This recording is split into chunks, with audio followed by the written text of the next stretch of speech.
We saw a chilly Tuesday across the Commonwealth, but the big story as we head towards the end of the week is strong winds returning to the Bluegrass. Welcome to the Bluegrass Weather Report for March 29th, 2023. I am Meteorologist Shane Smith. Glad you can join us.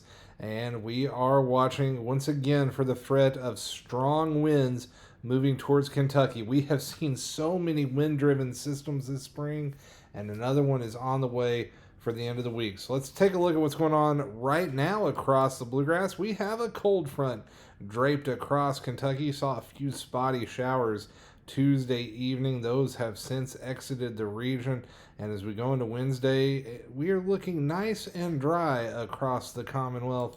But all eyes are on the end of the week forecast. In fact, we have already seen some outlooks showing the potential of severe weather for Thursday, Friday, and maybe even into Saturday. This is the day 3 outlook from the Storm Prediction Center. And notice it is putting a marginal risk of severe weather in far western Kentucky, including Owensboro, Madisonville, Murray, Paducah, over towards land between the lakes. Folks in far western Kentucky, we could see some strong to severe storms on Thursday, but that line of storms will progress eastward, and we will likely see some strong to severe thunderstorms on Friday. In fact, the Storm Prediction Center having a day 4 outlook with a 15% risk of severe weather. So they are pretty confident to already be putting that out so far in advance. And that could lead to some gusty winds, and we will likely see a upgraded outlook as we get closer to the end of the week. So how does this all play out? Well, high pressure will build in for the next couple of days. That will bring us dry weather on Wednesday and for most of Thursday. But notice that area of low pressure building across the plains.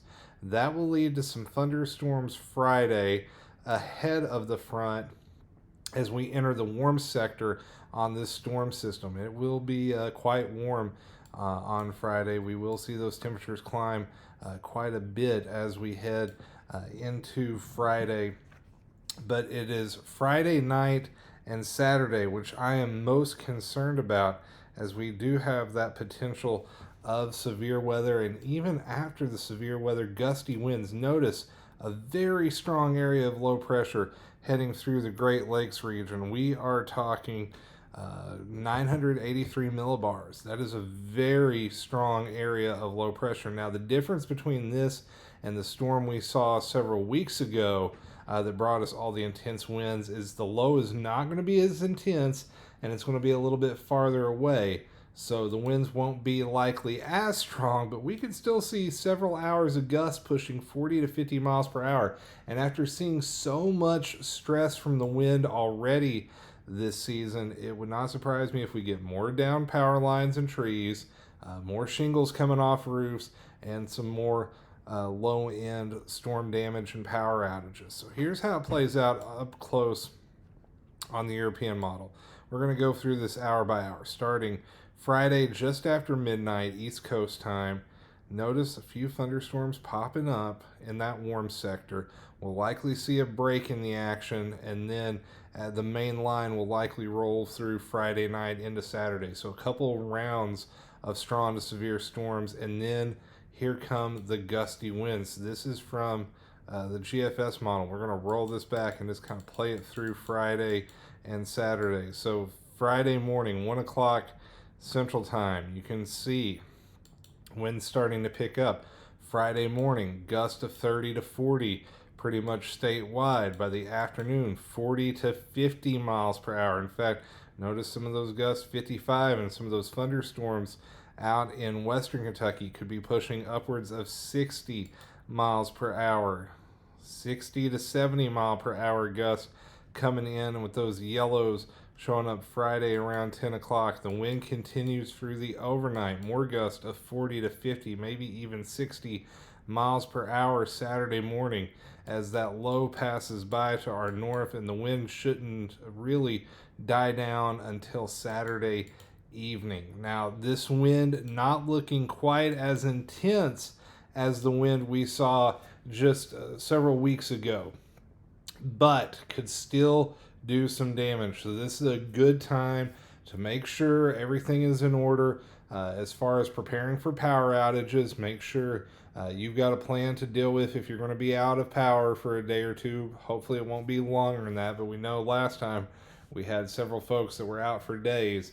Good time to review your severe weather plan. Make sure you have a safe space to go to, a way to cover or protect your head in case we get tornado warnings, a weather radio. In fact, you can find links down below in the description for a really good quality weather radio, and if you order it quick enough and rush delivery, you could have that before Friday when those severe storms potentially move in.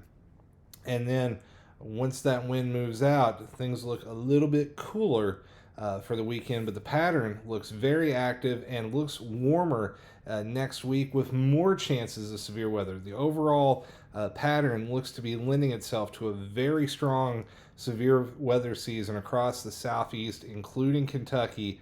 And I think we could have several rounds of severe weather before all is said and done this spring as we head into summer. So we will keep a close eye on things. Once again, stay aware of the weather as we head towards Friday. I will likely have another update Thursday night to set the stage and get ready for that. Friday, may try to get a quick update if I can. I'm going to be out of town again this weekend, so just know that I'll provide info where I can, but you definitely want to have a way to get warnings Friday night and Saturday morning. So that does it for now. Have that next update coming up on Thursday. So until then, take care and stay weather aware. Bye-bye. Wow.